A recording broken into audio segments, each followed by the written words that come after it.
Hey guys, Deansy Boy here of the Deansy Boy Show, and today I'm going to be telling you my story of how I met Benji Webbe of Skindred. In this video, I'm going to be telling you the story of how I managed to get an interview with the Skindred frontman Benji Webbe, how it all came about, what was the experience like, and how fun it was to actually sit down and talk with the guy. The reason why I'm doing this video is because I know a lot of you guys who are probably fans of Skindred, or some of you who are this weekend going to the Download Festival, and I figured, you know what? Skindred performed the Download, I met Benji Webbe, I feel like I should give you a little bit of a taste of what I did in the last couple of years when I was doing my Creative Space podcast show. So this is the story of how I met Benji Webbe from Skindred. I'm going to start off with not going back to the dawn of how Creative Space podcast started or how it got involved. I'm not going to do that. I'm going to start off with how I got in contact with Benji Webbe. Firstly, I contacted his management. I emailed him, and I think it was only a few weeks later, and it was a pretty long time of waiting, that I managed to get something back from Skindred's manager, and his name is Seven Webster, and he was cool. He was like, yeah, no problem, I'm sure Benji can do this, no problem, pretty straightforward, proper business style emails exchange. Now keep in mind, before Benji Webbe, I've done many interviews with Tony Award nominees, big TV actors, Oscar winner like George Chakiris, and I've also interviewed a few musicians as well, and I even interviewed some afterwards. Band based in Newport, obviously based in Wales, and it was only 45 minutes away, whether it be by car or by train, give or take, maybe 25-40 minutes depending on how you're traveling. I started to fall in love with the band because of my friend Lewis Arnold. You've probably seen some videos or seen some podcast episodes featuring him, and he introduced me to Skindred, so I started listening to majority of the music, including songs like Nobody, Rat Race, Boom Boom Boom. I mean, there's so many songs, and I was listening to them thinking, oh my god, they're amazing. I managed to get Seven to give me his phone number, and I started messaging Benji, and him and I started exchanging messages back and forth, and eventually we finally got a date, and we agreed for me to travel up to Newport in Pill. Now, for some of you who are not familiar with the surroundings of Wales and locations, Pill has a bit of a reputation, but the thing is, I didn't really care. I was just excited to go and travel to Newport to finally have a podcast interview.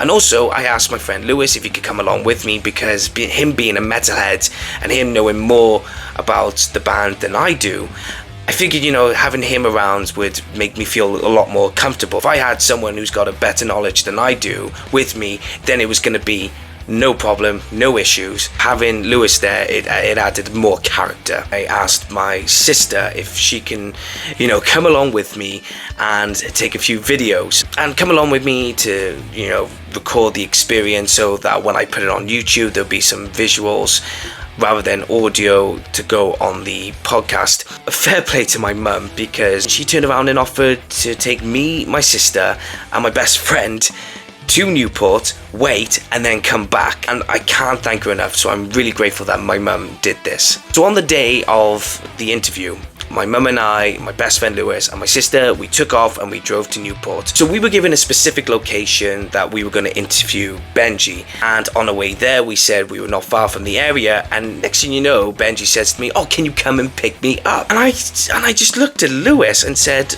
we gotta go and pick him up now. And Lewis was like, what, really? And I was like, yeah.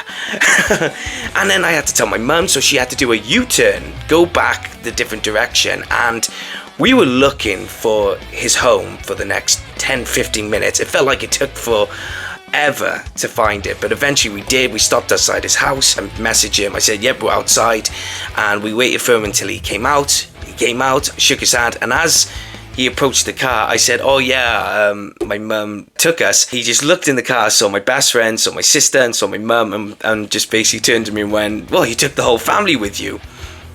Yeah, full of laughter, full of jokes.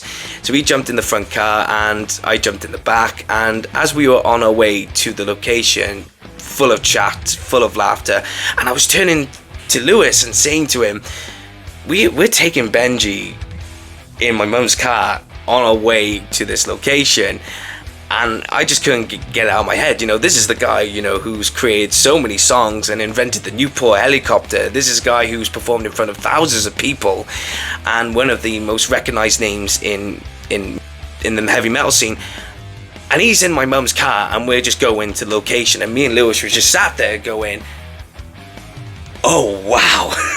So we get to the location, we head to this boxing gym, we go through the back and we go downstairs, and he introduces us to this fella who owns the boxing gym. He shows us around this studio that he records all the music for Skindred, and it was just a thrill. Me and Lewis, especially Lewis, were just in awe of being in his studio and setting everything up. And he was full of chat. He was talking to my mum, my sister was taking pictures, and it was just a bizarre experience. One thing I gotta add though, and I forgot to add this at the beginning of the video. When it came to my podcast, I did most of my interviews on Zoom. I never had to go to any other location, and it was very rare for me that I had to.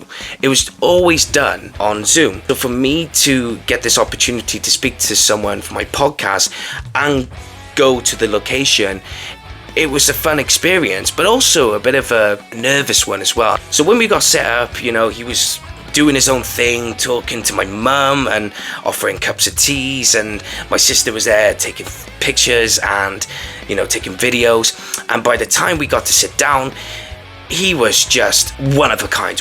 What a character. I loved him right from the get-go because he was honest, he was open, he was a great storyteller. He was talking about his days of being born in Newport and being raised by his brother after his parents had died when he was young, growing up in Pill, getting started in the music business and becoming this household name. It was such a thrill, and he was just such a character. He was just full of life, and me and Lewis just had a blast. He was also engaged with my mum and my sister. He was making them part of the experience, and for also to see my mum and my sister sat there and see me doing what I did best, it was such a thrill. And she even said to me afterwards that she was really proud of me, and that meant a lot. As the podcast started to conclude, we managed to get a few pictures together, and he was showing us, videos of performing in these areas and just being a laugh and being sociable. And I said, right, I'll let you know when the podcast is coming out. And he said, not a problem. We shook hands, and he was like, I look forward to hearing it. And by the time I went home and interviewed it, I exchanged a few more messages. He was also being complimentary, saying, give my best to your mum and sister. He was just cool. I'm gutted that we didn't have it visually, but at the same time, I hope you guys enjoy it. So the link is below in the description for you to listen to the interview. And to have Benji on my podcast was just an absolute pleasure and a thrill. He was just a gent. Another thing as well that I need to add before concluding this video, both Benji, myself and Lewis being Welsh lads, it just felt more home as well. Every time I've interviewed someone else who would come from, somewhere in England, somewhere parts of America, it just didn't feel like I was home, even though I was interviewing in my fiance's place or in my office or in other places. But to sit down and talk to Benji just felt like home, because we were Welsh lads, we were in Newport, and it just felt absolutely right. Reason why I always say that interviewing Benji Webbe is one of, if not the best guest I've ever had, is because of the environment I was in, being in face-to-face conversation with him, having my best friend there, also having my family there, being in his studio. I think everything just fell into the right place, and all the pieces of the jigsaw puzzles just came together. I look back now, and I still have a smile on my face, and I still listen to Skindred, and I'm looking to see if I can go and see them live in Swansea on their tour, and I'm just going to see if Lewis wants to go with me. But you know what, just having that experience alone was absolutely fantastic. So there we have it, guys. I hope you enjoyed this video of me talking to you about how I got involved with interviewing Benji Webbe from Skindred. If you really like it, please, I really appreciate it if you like, share and subscribe to the channel. I just want to say as well that if Benji Webbe ever watches this, Benji, thank you so much again for the opportunity and the experience to sit down with you and talk to you for my podcast. I mean, you didn't have to do that, to give, you know, your time for me and my mate Lewis, but I appreciate it. Thank you so much, and we hope our paths cross again in the future. All the very best. But there we have it, guys. I've been your guy, Deansy Boy, and I'll see you all next time. Take care.